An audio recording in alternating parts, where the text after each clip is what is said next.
మన ప్రభువును రక్షకుడునైన యేసుక్రీస్తు ప్రశస్తమైన నామంలో మీకందరికీ ప్రభు నామమున వందనాలు. ఈ అవకాశం ఇచ్చిన దేవాతి దేవునికి మహిమ కలుగును గాక. కొద్ది నిమిషాలు మనం దేవుని మాటలు విందాం. యోబు గ్రంథము 22వ అధ్యాయం 23 వచనం నుంచి కొన్ని వచనం చదువుకుందాం. సర్వశక్తిని వైపు నీవు తిరిగిన ఎడలా నీ గుడారములో నుండి దుర్మార్గమును దూరముగా తొలగించిన ఎడలా నీవు అభివృద్ధి పొందుదేవు. మంటిలో నీ బంగారమును, ఏటి రాళ్ళలో ఒపీరు సువర్ణమును పారవేయము. అప్పుడు సర్వశక్తుడు నీకు అపరంజిగాను ప్రశస్తమైన వెండిగాను ఉండును. అప్పుడు సర్వశక్తిని యందు నీవు ఆనందించెదవు, దేవుని తట్టు నీ ముఖం ఎత్తెదవు. నీవు ఆయనకు ప్రార్థన చేయగా ఆయన నీ మనవి ఆలకించును.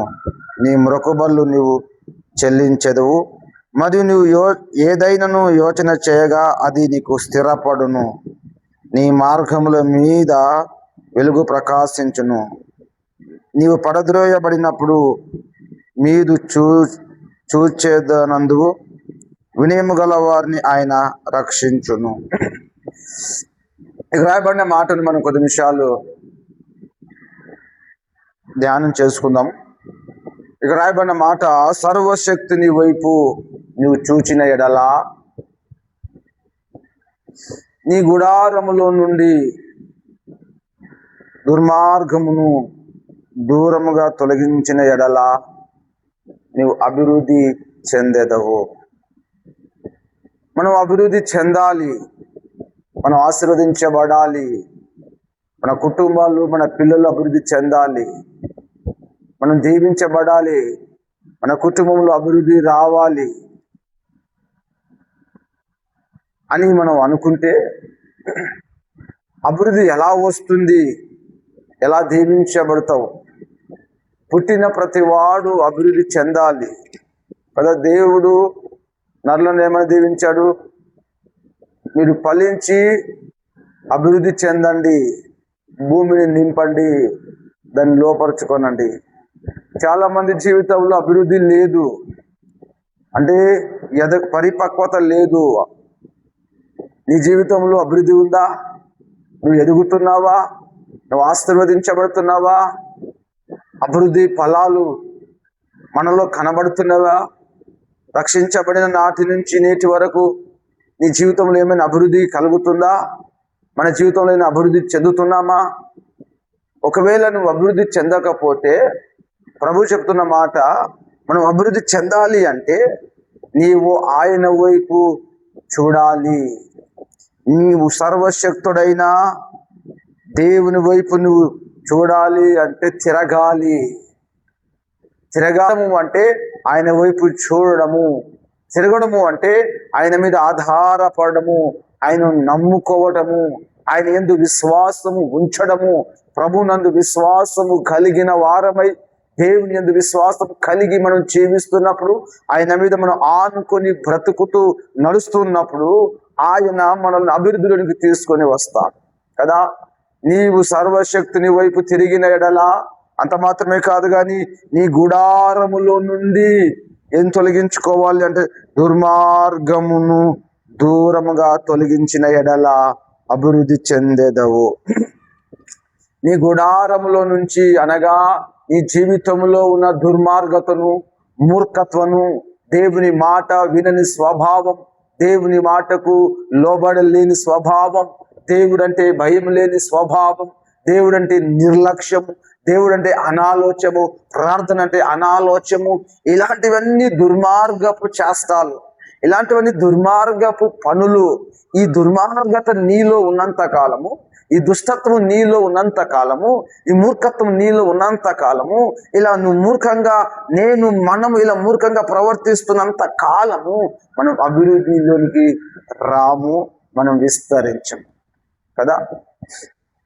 ఒకవేళ ఈ దుర్మార్గత నీలో ఉందంటే నువ్వు ఎలా ఉంటావు, ఏమవుతావు అంటే నువ్వు అభివృద్ధి చెందవు, నువ్వు శపించబడిన వాడవి, శాపగ్రస్తుడవై ఉంటావు. ఉదాహరణకు బైబిల్లో ఒక మాట చదువుకున్నాం, కయ్యను హేబేలు గురించి మనకు తెలుసు కదా.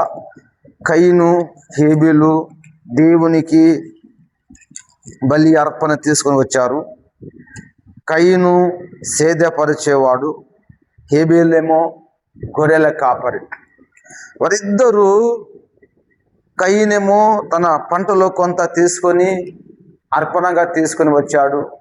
హేబేలేమో తన గొర్రెల మందలో నుంచి శ్రేష్టమైన వాటిని తీసుకొని వచ్చాడు. ఇద్దరు అర్పణను తీసుకుని వచ్చారు, కానీ దేవుడు కయీనును అతని అర్పణను లక్ష్య పెట్టలేదు. దేవుడు హేబేలు అర్పణను మాత్రమే అంగీకరించాడు. అప్పుడు కయీనుకు కోపం వచ్చింది. దేవుడు నా అర్పణను అంగీకరించలేదు, దేవుడు నా ప్రార్థన వినలేదు అని కోపం వచ్చి వారిద్దరు పొలంలో పనిచేస్తూ ఉన్నప్పుడు, కయీను హేబేలుతో మాట్లాడుతున్నప్పుడు తన తమ్ముని మీద పడి, 8వ వచనంలో మనం చదివితే, కయీను తన తమ్ముడైన హేబేలుతో మాట్లాడెను. వారు పొలంలో ఉన్నప్పుడు కయీను తన తమ్ముడైన హేబేలు మీద పడి అతన్ని చంపెను. ఎందుకు తన తమ్ముని చంపాల్సి వచ్చింది అంటే, దేవుడు తన అర్పణను అంగీకరించలేదు అని. తన తమ్ముని అర్పణని దేవుడు అంగీకరించని కయీనుకు కోపం వచ్చింది. ముఖం చిన్నబుచ్చుకున్నాడు, ముఖం మార్చుకున్నాడు, అలిగాడు. దేవుడు అన్నాడు, ఎందుకు నీకు కోపం ఎలా, నువ్వెందుకు ముఖం చిన్నబుచ్చుకున్నావు అని అడిగితే ఏం సమాధానం లేదు. కయీను అర్పణను దేవుడు అంగీకరించబడిన కారణం ఏంటంటే, కయీనులో సత్క్రియలు లేవు. నువ్వు సత్క్రియ చేసిన ఎడలా తల ఎత్తుకోవా అని కయీనుతో దేవుడు మాట్లాడాడు. అంటే మనలో సత్క్రియ లేకపోతే మనలో మంచి కార్యాలు, మంచి పనులు, మంచి క్రియలు మన జీవితంలో మనం కలిగి ఉండకపోతే మనం అభివృద్ధిలోనికి రాలేము. కయీనుకు కోపం వచ్చింది. తన క్రియలు సరియందు లేనందువలన, తన పనులు సరిగా లేనందువలన, తన అర్పణను దేవుడు అంగీకరించినందువలన కయీనుకు కోపం వచ్చి తన తమ్ముడైన హేబేలు మీద పడి హేబేలును చంపాడు. అప్పుడు కయీను ఏమయ్యాడంటే శాపగ్రస్తుడై దేశదిమ్మరి పోయాడు కదా.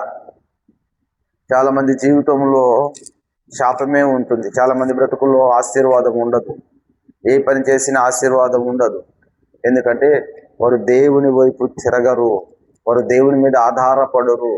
వారు ప్రభువు మీద ఆధారపడకుండా లోకం మీద, ధనము మీద, వాటి మీద ఆధారపడి ఏదో సంపాదించుకోవాలని దేవునికి వ్యతిరేకమై, ప్రభుకు వ్యతిరేకమై జీవిస్తూ ఉంటారు. అపోస్తల కార్యములో కూడా మనం చూస్తే కొత్త నిబంధనలో అననీయ సపేరాలు ఇద్దరు ఉన్నారు, భార్య భర్తలు. వారు తమ పొలమును అమ్మి తమ వచ్చిన డబ్బును అపోస్తల పాదాల యొద్దకు తీసుకొని వచ్చినప్పుడు పేతురు అన్నాడు, అననీయ నీ పొలమును ఇంతకే అమ్మితివా అన్నప్పుడు వారు అన్నారు, అయ్యా మేము ఇంతకే అమ్మినము.